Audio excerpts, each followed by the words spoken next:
Hello, everyone, and welcome back to the Triforce podcast. On the road, P-Flax. Yeah, he's on the road. Hello.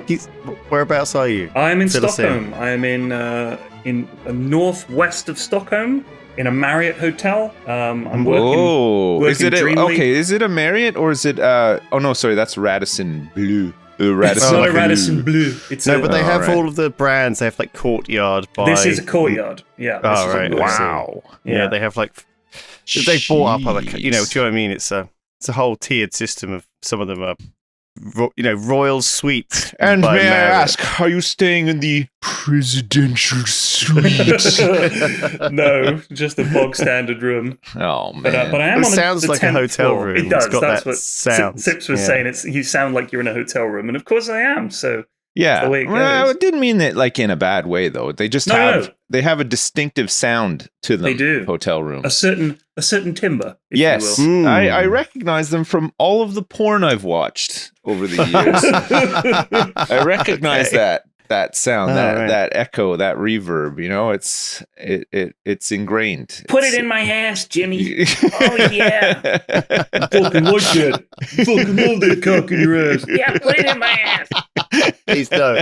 Sorry. Too early. Sorry. Oh man. My God. I couldn't get to sleep last night and I had something bouncing around in my head. Two things. The first was I remembered, I think we were in Turkey and we were at the airport. And you know the luggage carousel when you're waiting for your stuff to come around? Yeah. Well, I don't know if I've mentioned this before. One of the things that came around was a large styrofoam box, like a cooler box, like the ones you'd take to the beach, but this was big enough for you to fold a body into. It was large. It had no lid, and it had a single tub of Cool Whip in the box. Oh, right. So it was empty.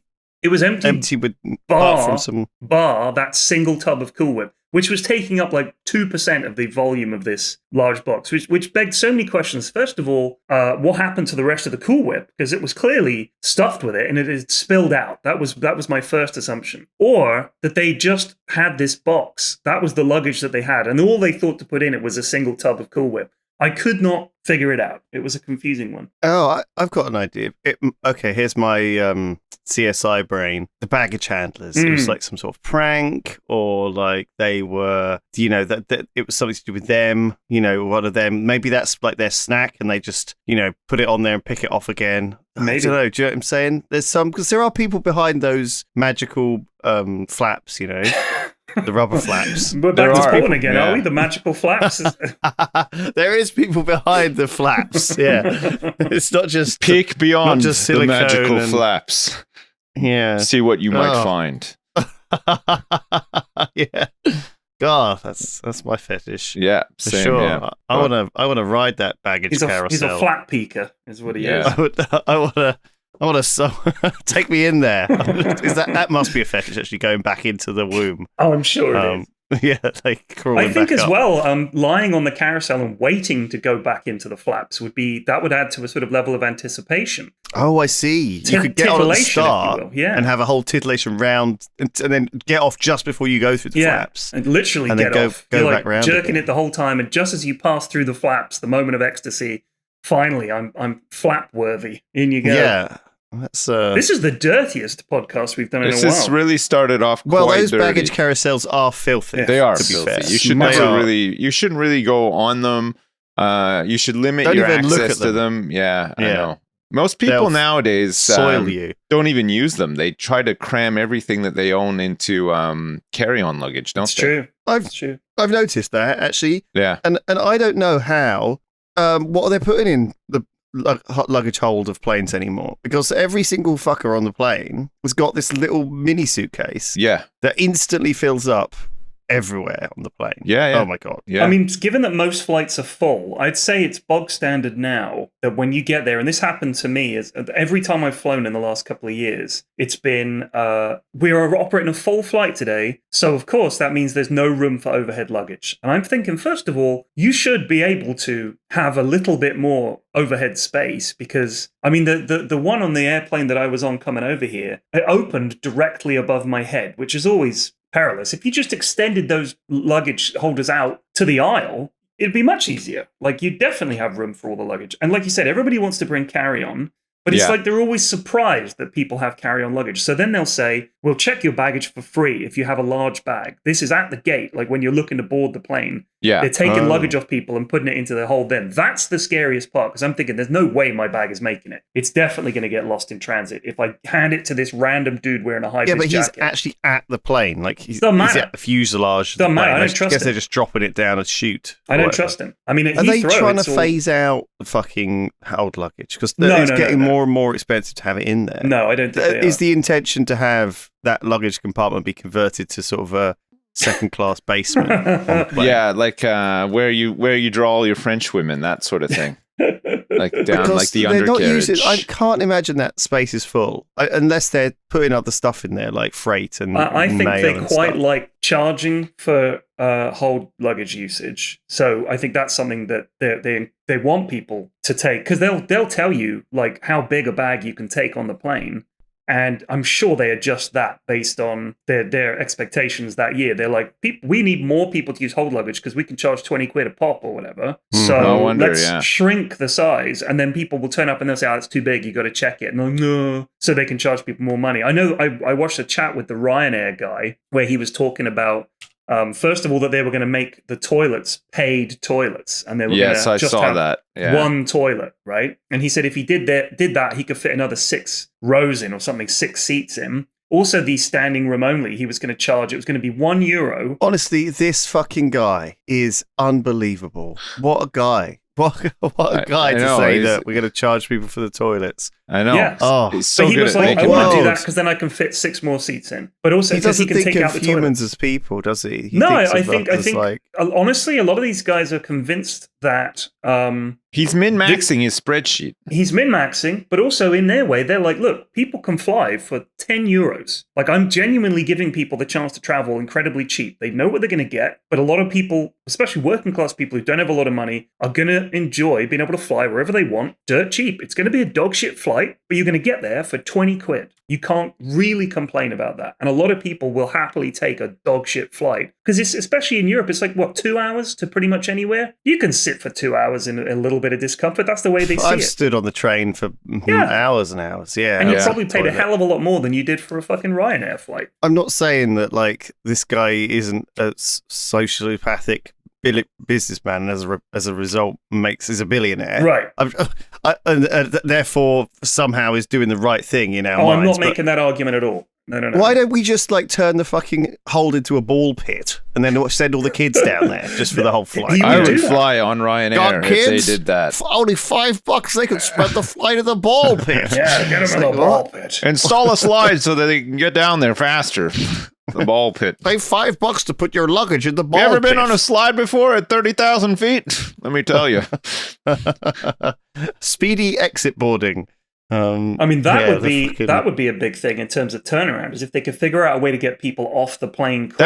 That's the holy grail of flying, though, right? Everybody's like, "Oh, I want to get on first." No, you want to get on last, and you want to get off first. Yeah. Nobody Agreed. wants to be sitting on the plane still after you're there, right? Once you Exactly. get there, you want to get off of that thing. You Well, got to get that's off what of that that. yeah, but guy then you're did, waiting at uh, the fucking luggage carousel or customs anyway. Yeah, I mean, true. Yeah. But that guy in Korea, I think it was South Korea, who decided he wanted to get off the plane, and as it was coming in, opened the door. Did you see that? That was a story Yeah. recently. I didn't think you could open those doors because of the pressure. Right. So It has like an override, doesn't it? So there's a YouTuber I watch called 74 Gear. He's like a pilot. I've mentioned him before. He had a video called "I Lied to You," and he said that people had asked him before about whether you could open the door, and he felt that it was his responsibility to tell people, no, you can't open the door. But you can open the door. That was his Right. point, is you absolutely can open the door. And if you think about it, the pressure outside the plane is much lower. So it would be easy to open the door because you're Oh, opening it. this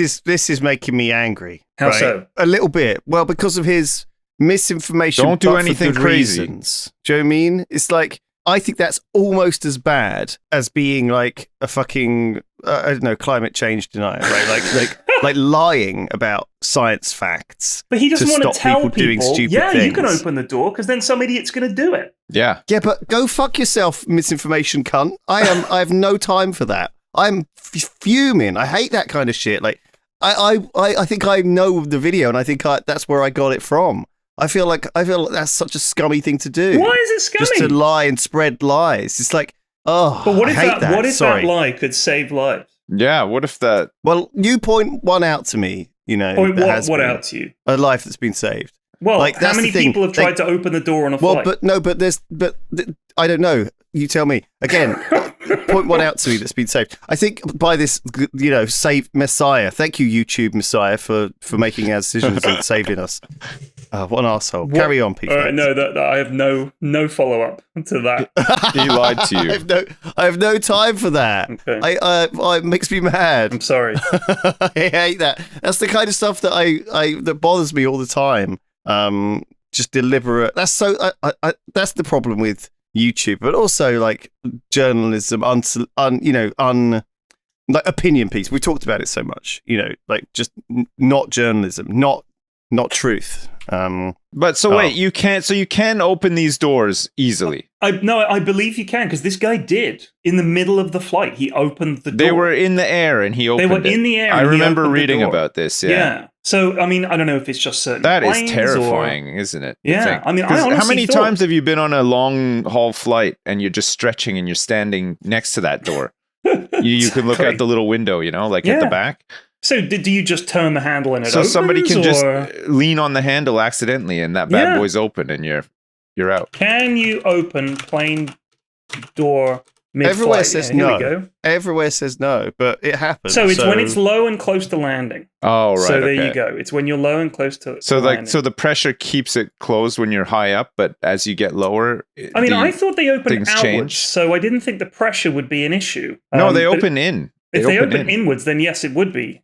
People are not strong enough, don't. so there you go. They definitely don't open in. Are you sure about that? So there's tremendous pressure holding the door in place. If a plane is at lower altitude, as happened in South Korea, obviously the pressure isn't the problem. At typical cruising altitude, as much as 8 pounds of pressure pushed against every square inch of the plane's interior, so pushing sort of outwards, if you like. They 100% open outwards. Just by pressure alone, the force required to open the door would be astronomical. So they open inwards. Is that the case? No, they open out apparently. Then what? Is it like a pressure cooker? I don't know. So hang on. If they open outwards and there's lower pressure outside the plane, why wouldn't it be easier to open it? We're not. Okay. You're making Lewis angry again. Now he's got to go on YouTube to find the answer, and he hates lies. They definitely open outwards, right? Because there's not enough space in the plane for it to fucking. No one's ever got into a plane with the door blocking them, have they? Well, they announced armed doors. So they're controlled by the crew members, assigning them and cross-checked by the opposite crew member. The arming instructions come from the flight service manager. When we begin our pushback, the call to disarm the doors comes when you turn into the parking stand. So while you're on the ground, it could be possible to open the door. But in the air, it says it's the pressure. Pressurized aircraft doors cannot be opened. This is true for pilots, flight attendants, and passengers. The cabin pressure won't allow it. It's too strong for anyone to open them. But what I don't understand is if they're opening outwards, someone will explain this in the comments. If I'm in a car and I'm underwater, the problem is I can't open the car door because I'm pushing against all that water. But if I'm in a vacuum, which is essentially being at 35,000 feet, the pressure is incredibly low. The air pressure is incredibly low. Surely me opening the door would be super easy. I don't understand. We lied to you. That's going to be the podcast title of this, right? Because that way people will be angry with us for lying to them. Mine's going to be 10 things that the airlines don't want you to know about. What we do is we lie in a podcast, and then the next week we say, we lied to you. We keep doing that because that will get all the clicks and all the views. Yes. Everyone will be like, oh, what did he lie about? There's some controversy afoot here that I need to find out about. How's Stockholm this year around? Have you been anywhere nice? Have you been to any fancy joints? Have you been to any good pubs? I got here on Monday. It is now Thursday. I got here quite late on Monday, so I just chilled in my room. Then I've worked Tuesday and Wednesday. What kind of stuff did you do in your room while you were chilling? I watched Netflix on my phone. Nice. Oh my God. I watched... the England game was on the telly. Who were they playing against? They were playing against Macedonia, right? I think, and we beat them handily. Nice. It was 6-0. I'll check the results actually. Very good. Oh, did I tell you? I was just going to say I've just had to buy a new 7-0 tablet. Go on. Because do you remember when I came to Jersey last time, Sips? Yeah. I bought an iPad. Did you? I bought an iPad. Oh yeah, that's right. You did. from the knockoff Apple shop.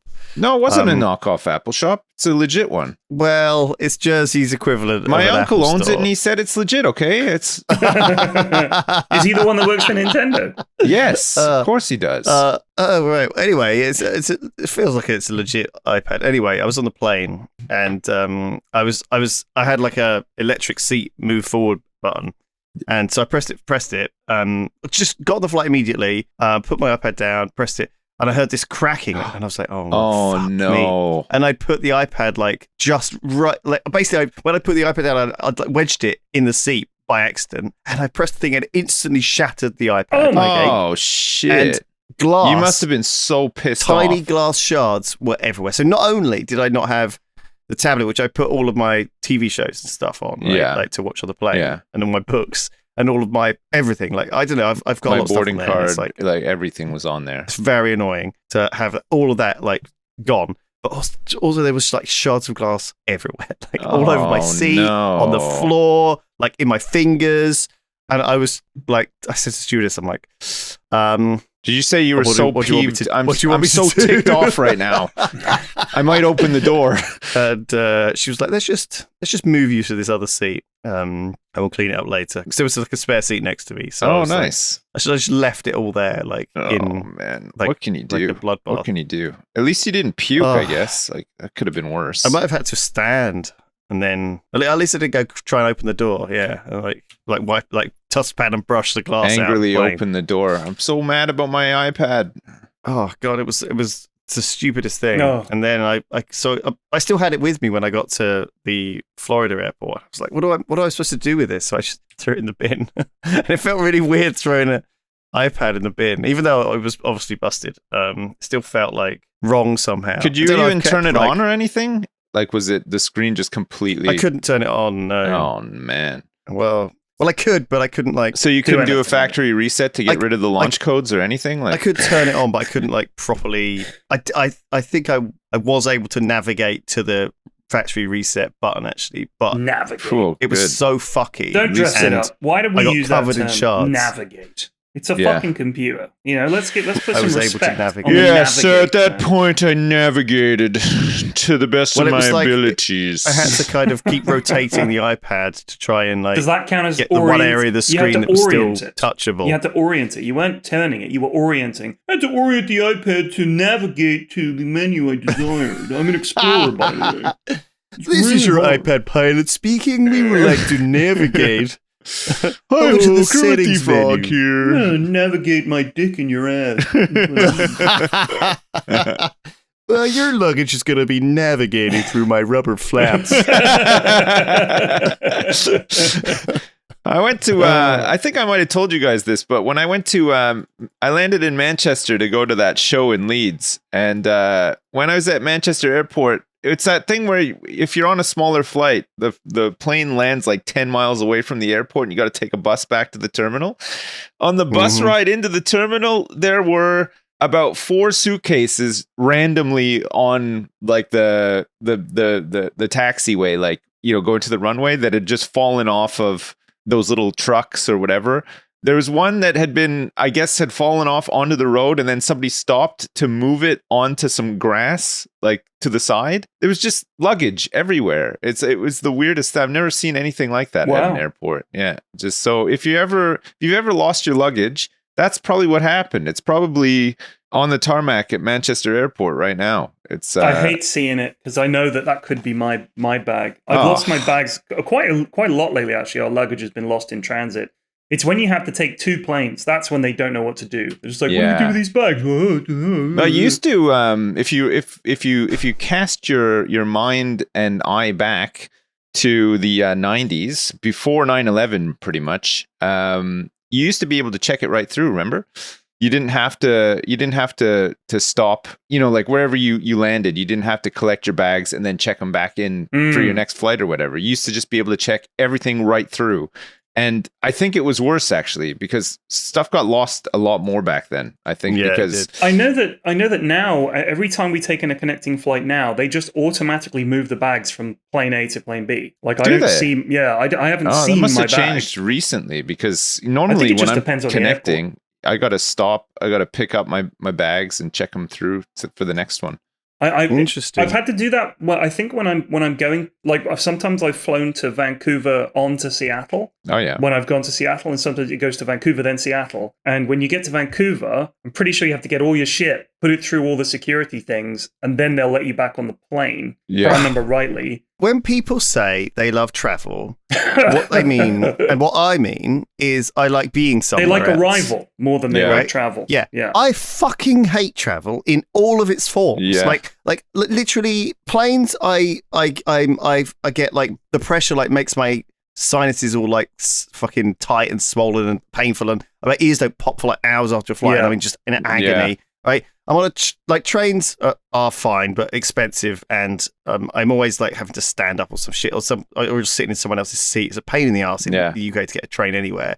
Cars, I just get car sick immediately unless I'm driving, which I'm never driving. Or I'm like anywhere in a car with anyone driving, half an hour and I'm feeling sick, and then I'm like miserable, like looking at the road. I can't look at my phone. I'm like bored out of my fucking mind. Like, don't get me started on buses or like, I don't know, cycling. I get exhausted. I'm so unfit that like I can't even walk anywhere. Like traveling in all of its forms. Even like the other day, like an elevate. Like there's You're not going to say an elevator counts as traveling and a lift. So I was in the lift with Ben on Monday. We were doing this thing, and we were like late. And so you got in the lift, pressed the button, and there was this huge, like deafening clonk. And like I thought, oh my fucking god, I'm gonna die. Like for a second, like it was like, and then like the lift was like, ground floor, and it was like, well, we've definitely been going up for like a series of times, so there's no way we're on the ground floor. And then it like clonked again, and I was like, I looked at Ben, I was like, what the fuck do we do? And I pressed the alarm button briefly, but all the alarm button is it's like pressing the. It's like it's a just bell. Goes, boop, boop, Yeah. boop. It doesn't do anything. It just makes a shitty little noise, right? Was it a notice? Bizarrely, it's a fucking Schindler. Oh yeah. Oh, that's why. Never Schindler's List. I would never trust a Schindler. Lifts, yeah. What are the chances? Except for that Schindler, I would probably trust him. Actually, I think he saved quite a few people. But Oscar Schindler. But not so much the elevators. It's got to be an Otis for me. Not so much my fucking sanity. So I was stuck in this fucking lift. Oh, and it felt like forever, but it was probably about 10 minutes. And eventually it just rebooted itself. This wasn't at the offices, was it? Yes, the office. Well, I had to go to the headquarters for HSBC at Canary Wharf, and to my dismay, noticed that they also use Schindlers, which I refused to get in. So it was a long walk to the top. Is that because you're a Nazi? Yes. I hate that, man. He betrayed my people. Fucking it. I mean, do you know what I mean? Like, even lifts are now a problem. Like, just moving me around from place to place. Just bring back COVID. Do you know what I mean? It was great. Oh my god, man! You sound like you're not quite 40 yet, are you? Are you? It was great when everyone was sheltering in place. I was just saying this the other day, and I don't know whether you've fast-tracked your angry yelling at clouds. Like usually, back in the days of COVID, I was more social than I've ever been. Like it was like everyone was going, "Oh, let's organize an online movie night. Yeah, let's all hang out and play this online." Sociable on your own terms. Now you're back. Everyone was doing like it's like Zoom meetings, and everyone was like hanging out with each other. And nowadays, it's just I don't do anything. No, I don't see anyone. Why don't you organize an online movie night? I mean, it's never too late.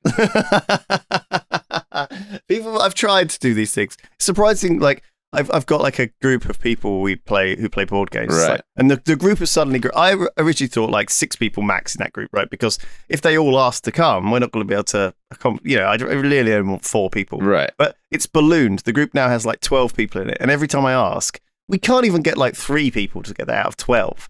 My initial fears were like it was going to be hard to accommodate everyone who was keen to play board games, but either I'm so repulsive as a person to hang out with as board games, or like people are just so busy and have other things on. Maybe they or whatever. Do you know what I mean? It's like is now like a good time to ask. What do I do now? How the online dating is going? Oh, I've been only doing it for a week. Like, what do you guys expect as a fucking update? I'm not. All right, I'll give you an update. A friend of mine is doing online dating. He met a girl a month ago. Right.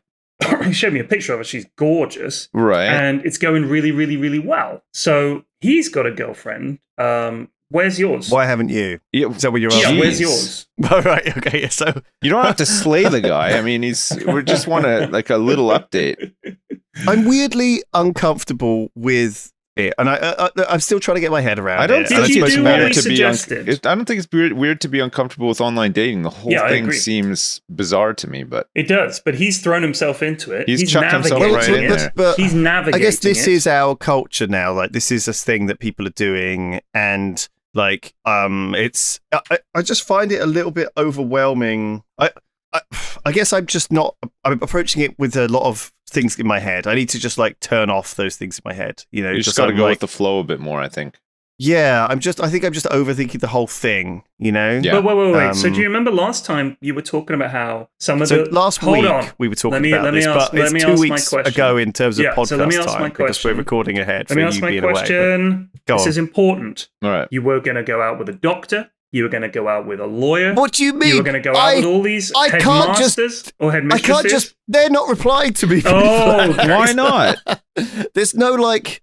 There's like. Well, it's not like I'm not talking to people on there. It's fine, but I'm just saying like I can't pick and choose. Okay. I can't like cherry pick these people. You know, they've got. There's 2 people in a date. Flax. Well, you know, they have to want to go if on a you're date with unlucky, me. my dates is it's a As soon as I gangbang have a style. date to report that I've got her consent that I can talk about on this podcast, I will do it. Okay. Wait, are you opening with that on dates? Like, first off, can I talk about this on my podcast?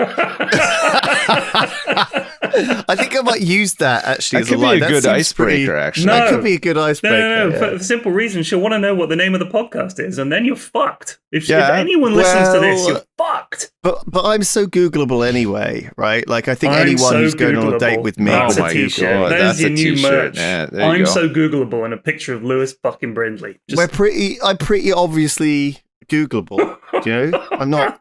I can't like be anonymous on there, can I? I can't be like, well, you know, Do they I have a can't be all special cryptic section like a for spy. big time celebs like you? I think that someone actually said to me there was a dating site for like Just for big-time celebs, celebs like people There like you me. go. Imagine I think that might be what imagine it's you went called. on there and you got matched with Kyle Walker immediately. Look, I think you Oh my should god! go by a Can you different imagine name. if I matched with Kyle Walker and then he aggressively started shit talking me on the app? You little prick. You little bitch. You little puny little, You little bitch. weasel Let's see fuck. you take a corner, asshole. Yeah. You don't know what you're doing. Come over to my fucking house and I'll fucking drown you in my ass crack. It's like, Jesus. Oh, what an invitation. oh god, that's really doing it for me actually.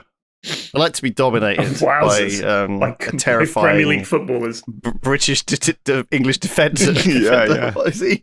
Yeah. Holy crap. That's a very specific fetish. I don't know, like, I feel like it's not to the point where, like, I'm walking down the street, looking at people and saying, "I'll swipe left, swipe right," or whatever. But there is like a lot of you get a lot of faces a lot quickly, and it reminds me of going to these like events, you know, like Comic-Con or something, where we have to meet people and sign stuff. Yeah. Right? It sounds weird, but like I'm almost like. It's like quickly overwhelming after seeing like 3 people and then trying to puzzle out whether this person is, you know, what's going on with this person, you know, because to me, I don't know, like I'm not like necessarily attracted to conventionally attractive people. I much more prefer the personality of someone, right? Like I'm much more attracted to someone who like someone can be very, very attractive, but also the most boring, awful, uninteresting person you've ever met, right? Sure. And vice versa. Someone can just be like really average looking and just be. I get that like, a lot. sparklingly A lot of brilliant. people say that to me. They're like, "God, you're so good looking, but you got the personality of a doorknob."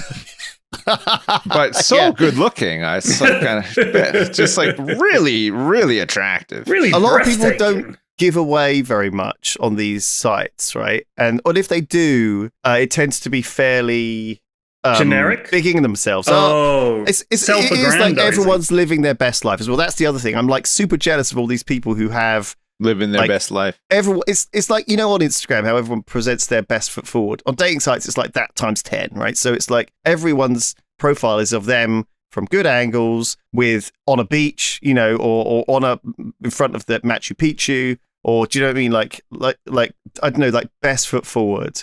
And on I the shore why. of Titicaca, maybe. Maybe yes. Yeah, you know. And so I don't know. Like, I know, like we talked about this before and stuff. And I am, I haven't seen the comments from the first time I talked about this, but I'm sure people. I do appreciate that I am a professional man who has a professional, and I'm also a childish idiot. And I understand that people who are doctors and headmasters are also still childish idiots like me, kind of thing. And none of us really ever grow up. And I get it, all of that stuff, right? Good so Lord. This is like a breakthrough moment for you. Yeah, this is like a big time. I'm moment. I'm just Well, saying, look, like, shut it's up. tricky. Go on some dates. We need the content. That's right? the plan. Right now. That's the intention. Okay. I will. I gotta. I have to just get out of my head about it and just get over it. Here's something I've got to talk about because it's been in the news all week. The submersible. The fucking submersible. I knew you were going to bring it up. I knew you were going to bring it up. Yeah. So just for anyone who hasn't been following it, in which case I'll catch you up very briefly. It's controlled with a Logitech video game controller. It is. It's like a little submersible. It can hold 5 people. Yeah. There's no seats. It's just a carpeted floor. You just get in. It's very uncomfortable. Imagine a waterproof with coffin. a bucket. Yeah. It is literally a big waterproof coffin. They are bolted in, so there's no escape hatch. When you're in, and they have to unscrew the top from the outside to let you out.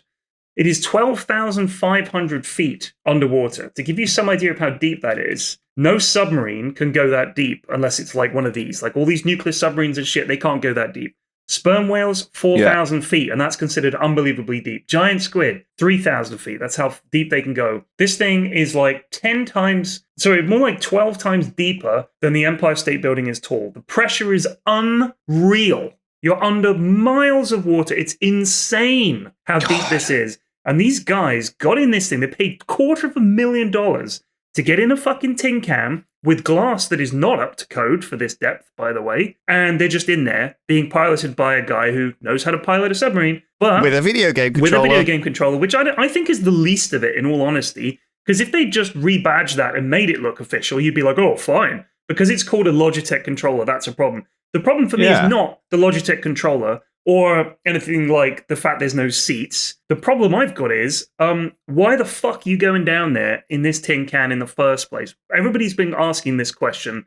One of the people I'm working with said that these guys are so rich that they've run out of things to do to challenge themselves, and they want to do this as a flex to say, I've seen the Titanic up close through a dogshit viewport, by the way. You don't even get a good view. It's like, there it is. It's like this hazy, misty thing through the murk. You get a look at the Titanic. Well, just look at the pictures. Like, you don't need to go there. But these guys are going there. The worst thing is this one guy took his son. There's like his 19-year-old son is on board this thing. They are trapped under there, 96 hours of oxygen when they went down, so like 4 days of oxygen. There is zero chance of rescue. Zero. They're looking Nothing for can them, go down there. It's not looking too good. It is, but the only person, by the way, who had any chance was Gabe Newell, bizarrely, owns a submersible that could go to this depth and rescue them, but there's no way they can get it there in time. Which is just bonkers. I was reading about this. What? That's insane. I know. And so Gabe's got to shoulder that now for the rest of his life?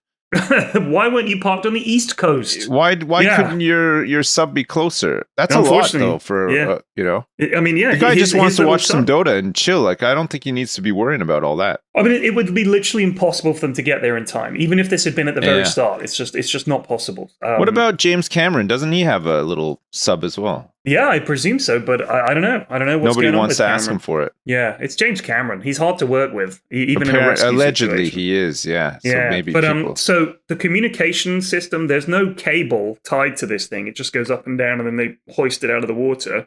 They have to send like a little text message. Essentially, they haven't received one. They've heard banging, which means that they're probably sort of not continually. But every half hour or so, they were banging on the outside of the sub, knowing that sound can be picked up by this airplane that has all this special underwater sonar shit, so it could detect it. But in terms of finding it underwater, it's on the surface of the deep. Like, it would be like firing radar at a brick wall and looking for a fly. It's part of the wall now. God, why is the Titanic such a pain in the ass? Like. Like it's just in the worst spot, you know. Like people just want to go and have a little gander. You can't. I mean, it's in such a tricky spot, you know? It is such a tricky spot. I don't know what they were thinking, in all honesty. But yeah, but it's just bizarre to me. This is such a big story. People are pointing out, why are we focusing on this when a boat full of like hundreds of migrants just went down and people died? Why is this the focus and all this absolutely. kind of stuff? Yeah. We can go on about that all day. This is interesting because, first of all, it's unique. Yeah. I've never heard of anything like this before. A submersible at the Titanic, 12,500 feet. That's a big story in itself. The fact that there's a chance of rescuing them, that adds a layer of interest as well. Like the cave with the Thai kids in the cave. Like those Chilean miners that were stuck in the ground for weeks. It's interesting stories. Where are all of Elon Musk's big ideas for rescuing Where's Elon? people? Yeah. He was very proactive when those kids were trapped in that cave. Well, I mean, he went as far as calling the guy who's in charge of the rescue operation, he called him a pedophile. He did. With no basis whatsoever. For some reason, I thought people had been stealing, like grave robbing the Titanic, but actually it's the other one, isn't it? It's the one in the Lusitania? near Singapore, like from World War II. Here we go. The HMS Prince of Wales, and there's another one that went down, the HMS Repulse. So during World War II, these two ships were sunk by the Japanese Navy, Air Force, I can't remember, and they went down in the wherever the fuck they went down. God, where is this? The South China Sea, I guess, or some sort of strait. And they've got that. So they are so the steel on those ships is pre-nuclear weapons. Yeah. Which means that it's uncontaminated. All steel made today is contaminated by the low levels of nuclear radiation that are in the atmosphere today because of all the nuclear testing. So this pre-nuclear steel is very valuable. Yeah. Right. Because there's limited amounts of it, and it was made before, and you can only get it from places like old shipwrecks. Right. And so people have been is it salvageable down. off of like shipwrecks like that are underwater? So in fact, what's been happening is these ancient ships that are in the Java Sea have been 3 ships from the Java Sea, and then 2 ships have been attacked by these scavengers who were basically kind of pirates going there, ripping big bits of steel off and selling them on the market as this special steel, because it's used for like lab equipment and stuff like this, right? Like stuff where you can't have it has to be low background metal. Right. And in fact, it's like they're deposits of. So these are criminal gangs stealing ships. It's crazy. That is crazy. Yeah, you can. It's worth a lot. Yeah, it's interesting. It's low background steel is what it's called. So how much is a little bit worth? Because I'm booking a flight right now. I want to get in on this. Sounds like the gold rush. I didn't even want the money. I just want to be part of history, you know? I like Lewis's idea that there are treasure hunters going down to the Titanic. Yeah, that's not impossible. Possible. Yeah. How are they going to get down there? I guess it is deeper than I realized. Just some lads in a skiff turn up and just dive down there. It really is in the worst damn Steve spot. can dive to 13,000 feet, so we just sent him down with a bucket. He'll be back. I'm sure I heard something. Maybe it's just falling apart and it's just getting damaged or something. Don't remember what I heard about it. But man, yeah, it's a fascinating news story. I mean, I think it's going to be a little bit like the flight that went down, right? Where we're just not going to know for a long time. Yeah, it's going to be one of those things where people think it's sad because what a horrible way to potentially go. Hopefully they can rescue them. It would be quite the story if they were rescued as well. But if they aren't rescued and they die, geez, I can't think of many worse ways to go than that. That must just be utterly fucking terrifying. Yeah, I mean, I think every single person that's imagining it being stuck there, people would be. I mean, just imagine having to talk to the people for that long. Everybody knows that the end is coming. There's very little chance. There's no food. They're just stuck down there. And it's also really fucking cold because it's a 10.5-hour journey on this thing to go down there, nose around, and then come back. That's how long the journey is expected to be. 10.5 hours in that thing? Hours, yeah. Jesus, I wouldn't survive 5 minutes. No, I'd be so have cramped up and miserable. I wouldn't even. Do you know what I'm saying about travel? Do you know what I mean? Like, God, it's like being on the British train. I'm not down for that. I'd go in there and just putter around the harbor for 5 minutes or whatever. There's no way I'm going to you crushing could get one depths of in those that little thing. mini sub things and just poodle about. But even then, I get claustrophobia. I don't want to be in that fucking thing. No, also, if I'm looking in, like you'd look in and see how shit it is in there, you'd think this cannot be right. Like if it was like really jazzed up and all white interior with seating and it made sort of a pleasing sort of noise when it went along, you'd think this is the future. So this thing looks like it was homemade. So it's the idea with this thing then, and I mean under sort of like normal circumstances where it is working and you go on your 10.5-hour trip to see the Titanic and you come back. Is the idea then that you don't really need to go to the bathroom for 10.5 hours, or you can hold it in? You fast a bit? I think the idea is there's a bucket. Do your poo-poo, and then there is literally a bucket for peeing in at the back of the sub. That's how shit it is. So I honestly that bucket has got to be overflowing at this point. Oh my god! Like I mean, they're sloshing around and everywhere. Way down there. It's awful. I think the reality is though that they are going to run out. They've run out of oxygen and they're going to be dead like pretty quick. Yeah. I think once oxygen drops to a certain level, they'll all pass out. I mean, just imagine all of that air of them breathing in there for all those days. There's all condensation running everywhere. It's fucking freezing cold. There's nothing to eat. You've run out of water. It's awful. It must be absolutely fucking awful. It makes me feel bad. I know people are memeing about it. They must not have any lights or anything either, so it must be pitch black. I guess there are lights. I don't know how long the battery lasts, but I mean, this idea that they can be rescued, if they are rescued, like if subsequently to this podcast going out, these guys are rescued, it's unbelievable. But no sub rescue has ever gone this deep, ever. I think 1,500 feet is the deepest, something like that there's ever been a submarine rescue. The complexity, I was saying the other night. Yeah, how do they even if they get down there, they just have to tow it, right? There's no way they can open it up or anything. They have to get it back to the surface. It would take 2 hours. Let's say it's stuck under something. Like somehow it's become wedged and they're able to free it and it launches its buoyancy thing. It's 2 hours of travel time to come up to the top with no additional oxygen. No, they have no way of pumping oxygen in, right? Because it's completely... They have to open the top. Yeah. And this thing won't actually surface onto the surface. It will settle just below the surface. So they have to hoist it out of the water and unbolt it. There's just no way. There is just no way. It would be easier to rescue people that were stuck in a spacecraft in orbit, probably, if we had a rocket ready to go, than this. That's how ridiculously difficult this is, in my opinion. So we don't know what's gone wrong with it, though, right? I mean, maybe the problem is that it can't ascend, or that something failed at some point, right? Like we don't actually know where it is at all. No one has any idea. They have no idea at all. They can't find it. They might have just. It might be a scam, They might be like in Canary Islands. He might have just vanished because he stole all the money from the pension fund or some shit. Do you know what I mean? They turned off the transceiver. They just sailed back to the surface, made it look like they disappeared. I'm just starting the first conspiracy theory. Okay. You can have that one. You can be the originator. Because this is going to happen. I'm going to just put it out. I want credit for this. Right. Anyone. It's the 22nd of June. We're recording this. I'm just saying it was Hamish Harding. He did it. Oh God! Jesus Christ!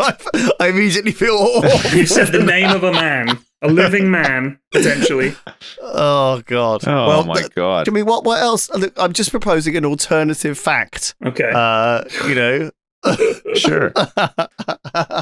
Yeah, it has been pretty interesting to sort of keep track of in the news, like and it's morbid too, because obviously it doesn't seem likely that they're going to make it out of this one. But I mean, it would be great if they could, but they'll have to find them really soon. I think the lack of public sympathy is because these guys are all rich. Yes, and there is a lack thing to do. of sympathy as well. And I think most of us can understand that if we were wealthy, we would like to think that we would not be this stupid. That we would be like, yeah, let's do this. Ha ha ha, we're rich. What does it matter? We're immortal. And then they found out that actually this was a fucking ridiculously bad idea. Yeah. And they shouldn't have done it. I'm still sympathetic because the suffering that these guys are going through is horrendous. And I think it's a horrible, horrible way to go. And yes, they're rich, but we don't know. They might be really nice people. I don't know them. So I'm gonna step back, although I am still laughing at some of the memes because they're very funny. Well, I think that there is this idea, though, of the daredevils, though, right? Like people die base jumping and bungee jumping, which is and also on extreme ludicrous. sports, right? All the time, and we are sad about it. But in my mind, I'm like, oh my god, why are you doing that? What are you doing? Yeah. Why are you doing that in the first place? So I think we have less sympathy for people because they take unreasonable risks, right? Whereas I think we have a lot of sympathy for someone who's paid to be transported to safety, right? Yeah. For fleeing their lives, Yeah. giving up their entire possessions, leaving what these people. I hate travel at the best of times. Imagine having to do that under the threat of war and death. As somebody who really hated travel. You haven't mentioned it much. You seem like somebody who... I have a lot more sympathy for that. That's understandable. But I think just because it's a shame that we're not putting the resources into helping migrants that we are into finding some rich cunts. So the thing is, just not because that they're necessarily we have cunts. Sorry, they might be sympathy- lovely people, right? But just having more sympathy, they might for still one be group, alive, like on a beach with a Mai Tai, and it doesn't mean they we just have put to some hate the other dummies in group. there. That's all I'm saying. I'm just saying having sympathy for one group doesn't mean you have to lack sympathy for another. There is still sympathy there. That's human empathy. I think is to understand that this is fucking horrendous. It does irritate. Yeah, me, I though. feel sorry. It doesn't- I it doesn't feel seem especially fair. sorry for the kid because I think 19 is like you're technically an adult or whatever, but you're still stupid as hell at 19. Like, if somebody would have said to me at 19, let's go on this thing and go see the Titanic, I probably would have said, yeah, as well, like... I think it's don't have that like wisdom. a trolley problem, right? The trolley problem stuff. It was really interesting when we released the trolley problem because everyone had the whole gamut of different takes. Some people were like, I'm not pulling that lever under any circumstances because it's not my problem, right? Like, if I do it, I'm responsible for it. And how do I know? I'm just going to leave it to God. I'm just going to, or whatever. And other people are like, well, I'm doing the math, right? So, 10 people is more than one person. So I have to one person die. I don't care. Do you know what I mean? And then other people were like, oh, I don't think people are very nice. I prefer dogs. I'm going to save the dog. Everyone's got their weird, like inbuilt biases, right? Yeah. And I think a lot of people share a moral code and a moral compass. And I think that's to do with the culture that we are born into and is all very unconscious. It's very under our skin, right? Like the way we automatically make judgments and calls. What do you think the plural for compass is? Cumpi. Nice. Cumpi. Or maybe it's just cream pie. I don't know. So my moral cream pie, cum pie, is all over the place on this at the best of times. Because I like to try and see through other people's why they've made these decisions. Yeah, no, so I don't feel interesting. that other people are less moral than me or care less than me. I think that how they come to and also how they look. You have at the end of the day, the only person that matters really is you. I think, or is the person in your head. Like you live with your decisions, right? So Yeah. You're the one who has to live with yourself at the end of each day, right?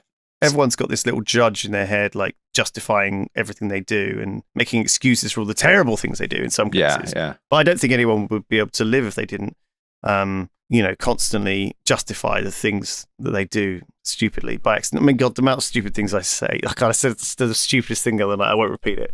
Go on. It felt so bad. Come on. All right, so here's one thing that people put, just talking about the sub again. Oh, what did I say? Okay, I'll tell you what it is. But it's really bad. The sub had 7 different safety features that were meant to pull it back to the surface in case something happened. 7. That's what I'm reading now. Right. Quite a few of them were designed to activate automatically after 14 hours, even if the crew passed out. None of them activated. Not even the emergency beacon that's supposed to shoot up to give away its location. For all 7 features to fail, something big had to happen to the sub. The most likely case is something happened to the hull when it went down, and it imploded when they lost communication. That's interesting. That is from Reddit. I don't know. But it wasn't super deep.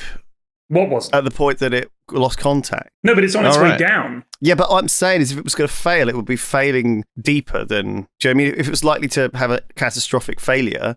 This is why I think it's conspiracy. Do you know what I mean? Oh, you fool. What do you mean it's a conspiracy?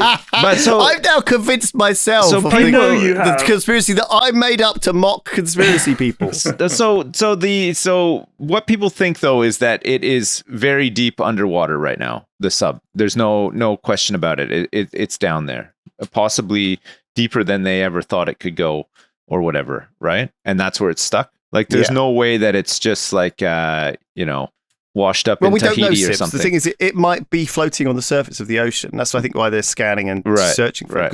And that's why they are sending messages to ships saying, the missing sub went down in your area. Keep an eye out on the surface as you're sailing by. Yes. So that is being done because no one's got any fucking idea where it is. And this is why it's like MH320 or whatever, the one that went down in Malaysia. No one knew where the fuck it was. And it wasn't for months until they found out that which way it had even gone. Right. And started finding the wreckage, right? So we have absolutely no fucking information. All we know is that this thing went missing and that's it. Like, they could well be all alive and fine. It's Cthulhu. And back Cthulhu and be has rescued by enslaved a fisherman, right? They could be fine, but we don't fucking know. They're done and, for. There's and just all no the signs way. are pointing There's that just they're no way. probably dead, which is very sad.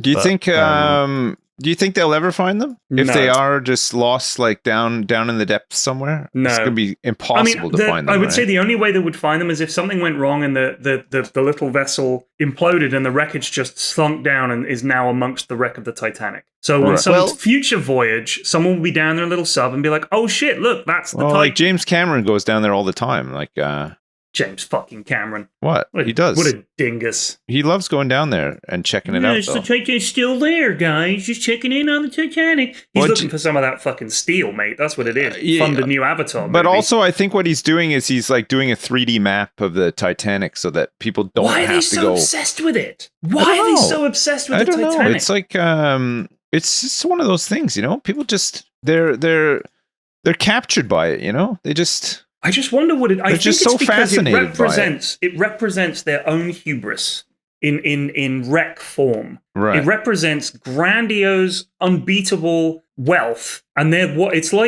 like peeking into hell for these rich people. That's what I think it is. They cannot look away. It's like their own downfall. It's hubris. But it's like Van Gogh. It's like the Mona Lisa, right? It's over. Everyone's heard of it. It's the meme. It's the viral knowledge. Like every single person has heard of the fucking Titanic, and as a result, that's the allure, right? Just the sheer, you say to someone, "I fucking saw the Titanic." To anyone who's got half a brain, that sounds pretty interesting, right? And so, but like P-Flex said, it is so deep that they didn't even fucking find it until like the late 80s. Yeah. Like it was like it's you have to build specialist fucking shit to get there, really specialist shit to get down there. Yeah, it is really deep down. Like and the wreckage itself is on the brink of just completely disappearing, right? It's like almost completely disintegrated. That's why they're trying to map it out so that people these ships at the time weren't even meant to be seaworthy for more than like 30, 40 years. Yeah. Do you know what I mean? That was how long the lifespan of a ship is expected to be. And it was even less when they were made of wood. Like the average wooden man of war was only expected to last about 15 or 20 years. Jeez. Termites. And so, imagine sailing one of those bad boys. Holy French crap. termites. That was actually a thing, P-Flax. There was a ship that was a man of war being laid down that was so badly eaten by termites in the dry dock when they were building it that they had to like scrap it completely. Wow. That was a major problem at the time. And certain woods were more susceptible to termites than others. It's anyway, so yeah, like. Did they ever use mahogany to make a boat? Like just some fine lacquered up mahogany? Maybe keep the termites away. Keep it rubbed down. I think the problem is the problem is just the exposure to the constant wet of and salty of the sea, which I don't think is very good for. You get a couple of barnacles growing into the grooves there and expanding and stuff, and the sea is pretty good. I mean, we as a human race, we've been dumping millions of tons of waste into the seas for years and years, hoping it disappears because the sea magically destroys stuff. I mean, it is. And then vast. when the Titanic's fucked, everyone's like, "Oh, it's a bit weird that the Titanic's still there." Why isn't it? It's just under the sea. How bad could it get fucked? It's like, what are you talking about? I got something for you guys to think about because we're gonna have to wrap this up soon. But I was watching a video. I don't know how true it is about the training of AI to read people's minds. Right. So they scanned people's minds so you could see like the pattern of their brainwaves and stuff like that. And they showed people images and got them to, see these images and then say what they'd seen. And And the AI was able to analyze those brain patterns and over time build up a picture of what our brain patterns look like when we're thinking things. Right. And then potentially the AI could sort of scan people's brains, read their minds, and understand what they're thinking, and make a decent approximation of what that person was thinking. Right. Which I thought was interesting. Whether it's true or not, I don't know. I haven't had time. I only looked at this yesterday. I haven't had time to really dig around into it. But it was, someone said, imagine this in the hands of like a dictatorial government where you walk through scanners, and if it detects thought crime, it's like, this guy's a rebel. He doesn't like the society. He's thinking bad thoughts. Yeah, exclude them, sort of thing. Yeah, I thought that was interesting. So just something I thought we could have a little homework and consider technology, life-changing technology like AI. I was thinking, first of all, can we think of major life-changing technologies that had no downsides? Because I know there are some people who are very pro-AI and some people who are very anti-AI. I'm just saying it's going to have good things and it's going to have bad things. How bad could the bad things be? And would it outweigh the good things or vice versa? And can we think of any technologies that was like absolutely changed the way we live and had zero downsides? Those are the two things I thought we could think about. You want me to think about that stuff and get back to you next week on it? Absolutely, yes. I want you to think about it. Okay. And I know you will. Can I just write some more haikus instead, or do I have to do that? Absolutely. No, absolutely. Okay. Absolutely. Can I get ChatGPT to do my homework? Absolutely. I'd love to see what ChatGPT says about it. Although I know that it'll just say, here's a language model. I'm incapable of being interesting. That's pretty much all it ever fucking says when I ask it funky questions. Okay. I'll sort it out. Thank you, P-Flax. Yeah. Thank you. I mean, because we might get some emails about room. it. You never know. We might get some emails about it to start the conversation going. So. Yeah, you might get too many emails about it. You might get to the point where you're just like, don't email me about this anymore. No, I'm sick of getting emails. Fascinated. I'm fascinated by AI and all that kind of stuff. Far more than I am about Wisconsin. Yeah. All right. Thanks, everyone. All right, that's that. Bye. Goodbye. Thank you. Bye.